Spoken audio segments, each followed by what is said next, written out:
Hello everybody, my name is Dratnos, and today I want to explain all of the Covenant-specific dungeon abilities that you can find throughout the Shadowlands.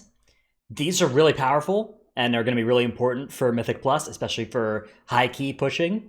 If you're just trying to do a weekly key for completion, you're probably pretty quick going to get to a level where it doesn't matter if you have a member of the appropriate Covenant in your group.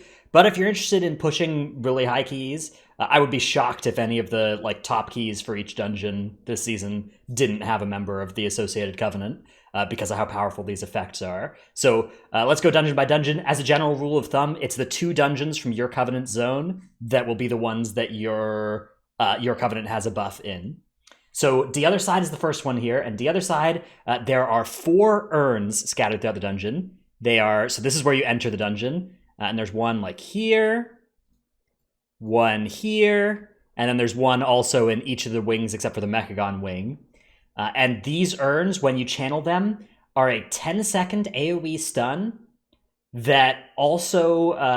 actually, this one doesn't... Yeah, it's a 30-yard, 10-second stun. And it can stun the mobs that are not normally susceptible to CC. So these Enraged Spirits, for instance, or the Death Speakers. And this can be really, really potent here. You can try and use it in the middle of the Rage cast to stop these guys from doing that. Very powerful there. And you can use it... there's one in the Ardenweald zone, and this one you got to watch out for. So you're coming down to here, and there's this the dragon over here, and there's an urn that you'd think would be safe, but it actually definitely pulls. So it's actually right here, and it always will pull this blade beak if you try to use it on this on a pull over here. So be careful of that.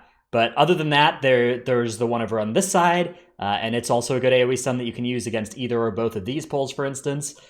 These pulls can be really annoying because these mobs heal a lot as well. So you need to make sure you have enough interrupts and stops for them, and the urn definitely helps with that. So that's Night Fae that get to do that in the other side. Halls of Atonement is a Ventier dungeon, and the Ventier benefit here is that every loyal Stoneborn can be crowd controlled, or actually mind controlled for 30 seconds by any Ventier players. So you can only have one at a time, and you press your extra action button on it. However, sometimes you can sort of get 2. There's these 2 in here, going up towards the 3rd boss, and sometimes I've seen it be where people can actually get both of these mind controlled with the same cast. I'm not 100% sure of exactly how to reproduce this. Sometimes it works, sometimes it doesn't in my experience. But that can really help because these things will each do, for the 30 seconds they're up there, contributing huge amounts of damage, and then they'll fly away afterwards, so you don't actually have to kill them. So that is a really powerful effect. There's a lot of loyal Stoneborn scattered throughout here. Some of them, like this one, you're never going to pull, but most of the others are ones that you could pretty feasibly get if you wanted, and will really help if you have a Ventier in your group. All right, up next is Miss Saturnus Scythe. This is another Night Fae dungeon, and in here we have Night Fae able to get you through here, instead of having to, so they can open up a door here that stops you from having to pull these guys. And there's a barrier here that they can get you through that gets you to 2 different kinds of mushrooms. You can only eat one of these mushrooms for benefit. If you eat a second one, it'll overwrite the first. There's the tasty tough shrooms that give you 10% stam, or the savory stat shrooms, which give you 10% main stat. Those are the ones you will want to go for in basically every case. So take those. Don't take the tasty tough shrooms. But 10% primary stat, really, really powerful here. Then you get the benefit. So you've got this benefit here at the start, this one here. Then there's 2 buttons that you can click, big nut things that you can press, and they'll update your graveyard if you're a Night Fae player, and that can be really, really helpful as well. So they're here and here. So that's Miss Saturnus Scythe. Plaguefall. This is a Necrolord's dungeon, and this one is actually one that people don't often understand what the benefit is, but in here, the main thing you get to do is that you can channel your fleshcraft on these slimes. Particularly the most powerful ones are the purple ones and the red ones, although you can also get some small benefits from some of the other ones. Those seem to be a little bit undertuned, though. There's an AoE proc. But if you channel your fleshcraft on the congealed slime or the pestilent slime, and you can get both if they're dead right on top of each other, then the pestilent slime is going to give you a 15% AoE buff, whereas the congealed slime is going to give you a 10% damage reduction buff. And not only to you yourself, but also to any friends within 15 yards of you. So really powerful for this boss in particular, and as you're doing this trash section as well, if that's something you're choosing to pull, which you generally will be, unless you're in... You can sometimes skip these if you don't have any way... if you don't want to skip any of the earlier stuff. But usually this is a section that you will be pulling from. There's also a little known thing. there is one copy of each of the 3 slimes here, the little undertuned AoE proc, the damage reduction, and the haste slime that you can get as you jump down to the last boss room if you go the other way. So that's probably worth doing if you do have that Necrolord player in your group. All right, Sanguine Depths. This is another Ventier dungeon. And here there's basically, scattered throughout the dungeon, we have these lanterns that a Necrolord player, or a Ventier player rather, can click.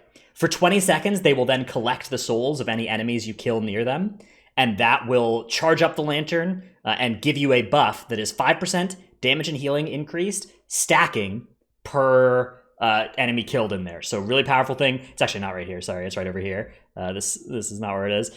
Ignore that. So really powerful thing to do, for instance, if you're in a coordinated group, is like pull both of these packs onto it, and then you get 8 stacks, right? If it times well, if you can get everything killed within 20 seconds and have a Ventier player click lantern at a good time, and then you have a minute-long buff of 40% damage and healing done increase that you can use to make another big pull work. And these are scattered all throughout the dungeon. They are extremely powerful, especially for high-key situations. These are going to be very, very, very valuable.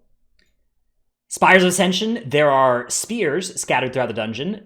You can really get 2 with most routes because there's 1 per side after the first boss. So for instance, there's 1 right over here.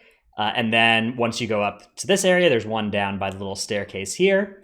And this spear can be used on any non-boss target, so again, including CC immune mobs, and it will AoE stun them and increase the damage they take for 10 seconds.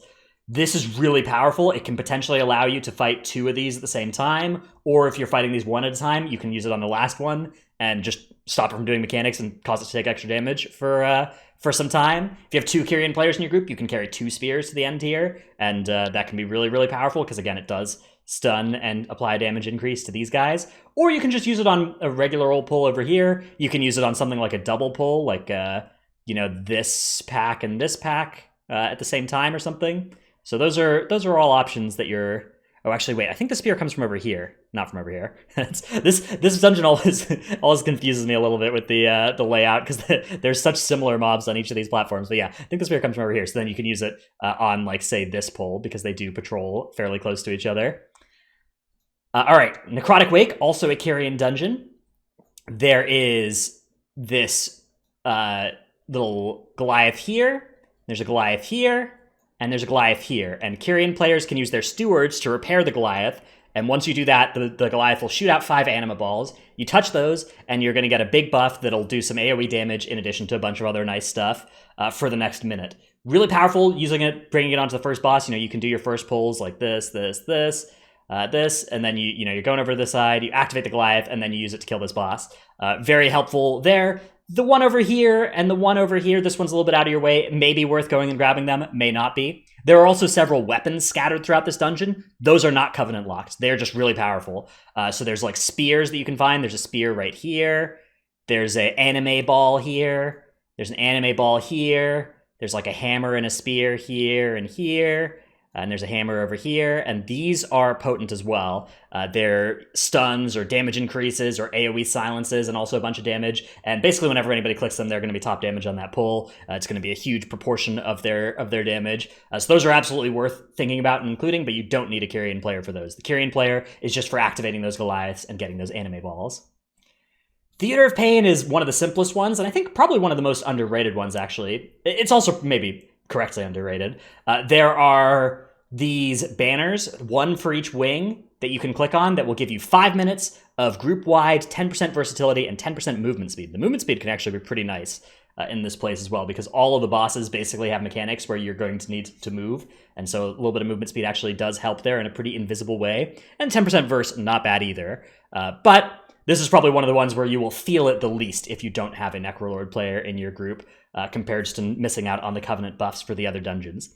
Anyways, this is the state of the Covenant-specific dungeon abilities. They are very powerful. You are really going to want to make sure, if you are pushing high keys, or if you're doing a weekly 15 in these early couple weeks when it's still pretty hard, make sure that you do have a player of the appropriate Covenant for whichever dungeon you're going to.